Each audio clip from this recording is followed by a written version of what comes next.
आज की कहानी राजस्थान के कोटा शहर की एक भूतिया हवेली की है।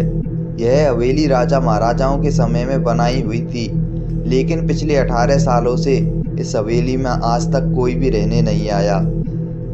किसी की इच्छा भी होती थी इस हवेली में जाने की, तो वो इसमें ज़्यादा दिन तक रह नहीं पाता था, क्योंकि लोगों का कहना था कि इस भूतिया हवेली में भूत प्रेत का साया है।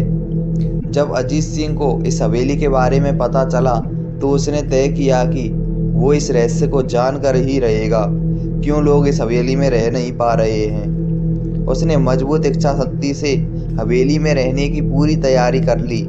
जब उसने हवेली के अंदर जाने के लिए पैर आगे बढ़ाए, तो उसे दरवाजे पे किसी अनजान व्यक्ति ने उसे रोक लिया और नज़दीक जाके बोले, कौन हो आप और किधर जा रहे हो?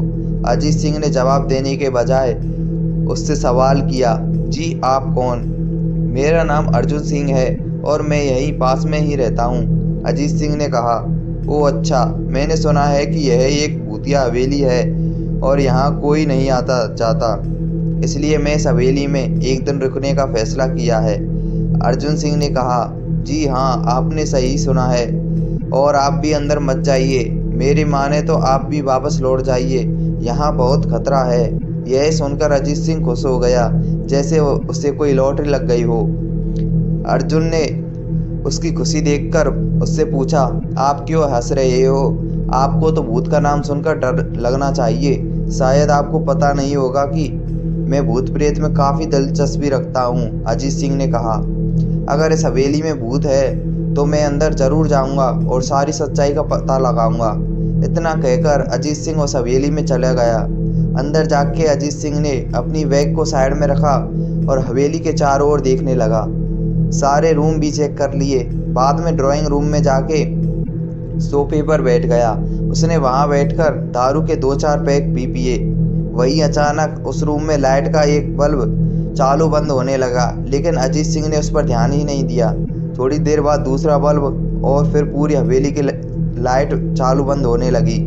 यह सब देखकर अजीत सिंह अपनी जगह पर खड़ा हो गया और संपूर्ण सावचेत हो गया।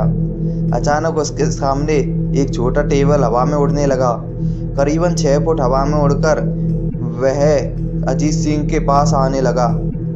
अजीत सिंह ने तुरंत ही अपनी जगह बदल ली और दूसरी ओर चला गया, और वो टेबल वहीं जाके गिर गया जहां अजीत सिंह खड़ा था। अजीत सिंह कुछ समझ पाता उतने में सोफे की एक सीट उसकी ओर आने लगी। वो जल्द खड़ा हो गया और छलांग लगा के दूसरी तरफ कूद गया, जिसके कारण सोफा दीवार से टकराया और अजीत बच गया। अचानक सब कुछ शांत हो गया। अजीत ने चारों ओर सतर्कता से देखा और बड़ी आवाज में बोला, तुम जो भी हो सामने आकर बात करो। वहीं एक बड़ी परछाई सामने आ गई। अजीत ने उस परछाई को देखकर बोला, कौन हो तुम और क्यों मुझे मारना चाहते हो? परछाई बोली, तुम्हारी भूल के कारण। अजीत सिंह बोला, मेरी भूल? मैंने कौन सी भूल की है? परछाई, इस हवेली में आने की भूल। मैं किसी को भी इस हवेली में अंदर आने नहीं देती और किसी को खुश रहने नहीं देती। अजीत सिंह ने पूछा, लेकिन क्यों? तो परछाई ने जवाब दिया, आज से 18 साल पहले इस हवेली के मालिक ने मुझे मार डाला था। मेरी कोई गलती भी नहीं थी। इस कारण मैं इस हवेली में आत्मा बनकर घूमता रहता हूँ, और मैं इस हवेली में किसी को भी रहने नहीं दूंगा, क्योंकि मेरा इस हवेली में खून हुआ था। इस हवेली में जो भी रहने के लिए आएगा उसकी मौत होगी। अजीत सिंह ने कहा, मैं तुम्हें अपने असली रूप में देखना चाहता हूँ। तुम्हें मारने से पहले मैं तेरी यह इच्छा अवश्य पूरी करूँगा, आत्मा ने कहा। और उस परछाई ने एक भयानक रूप ले लिया।